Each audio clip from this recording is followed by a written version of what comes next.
Berikut ini adalah tips yang bakal bikin lo lebih gampang lepas dari kecanduan BOKIP dan JOLI.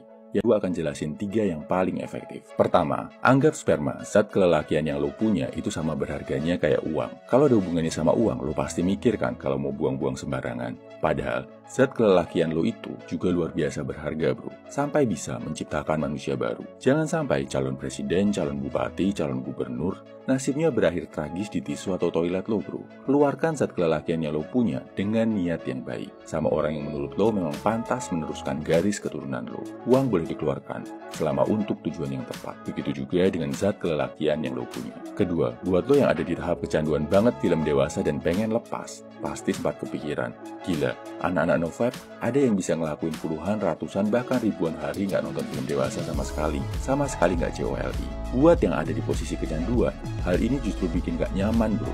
Mereka udah ngerasa gak sanggup duluan, nyerah duluan, karena ngebayangin puluhan, ratusan, ribuan hari gak bisa ngelakuin hal yang mereka sukai. Yang perlu lo paham bro, Novap itu bukan tentang strik, bukan tentang berapa hari berturut-turut lo bisa gak ngelakuin hal itu, tapi lebih tentang membangun kebiasaan baru yang lebih positif.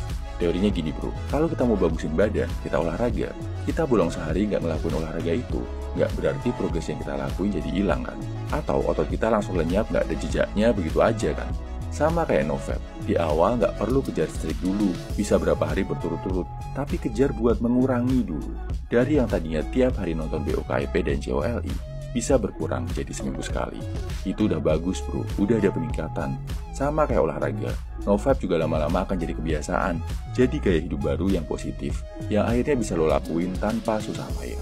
Ketiga, jangan kasih pembenaran apapun tentang BOKIP. Sepanjang lo masih menyangka kalau film dewasa itu normal, bahkan bagus, selamanya lo nggak akan lepas dari kecanduan ini bro. Coba deh pahami, di agama apapun, BOKIP itu adalah hal terlarang. Di norma apapun, nonton film dewasa itu dianggap sebagai perbuatan nggak pantas. Dan coba lo logika ya bro, saat nonton BOKIP, lo ngeliat cewek yang lo suka, enak-enak sama cowok lain, bukan sama lo, tapi sama cowok lain.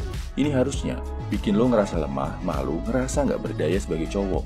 Dan jangan heran, karena kebiasaan nonton film jorok yang berlebih, akhirnya menghasilkan fetish yang menurut gua sakit dan berbahaya banget. Namanya fetish cuckold, cuma bisa menikmati enak-enak saat melihat pasangan lo main sama cowok lain. Ini bahaya secara biologis dan psikologis. Dan udah banyak bro cowok modern yang kena fetish ini. Jadi sadarilah dari sekarang bro, BOKIP itu nggak bagus buat hidup lo, apalagi kalau sampai kecanduan. Kesimpulannya, ini 3 hal yang bisa bantu lo lepas dari kecanduan BOKIP. Pertama, perlakukan sperma yang lo punya layaknya uang yang berharga. Kedua, gak usah mikir tentang strik, berapa hari berturut-turut lo bisa lepas. Kurangi aja dulu, berkurang sedikit, lebih baik daripada nggak sama sekali.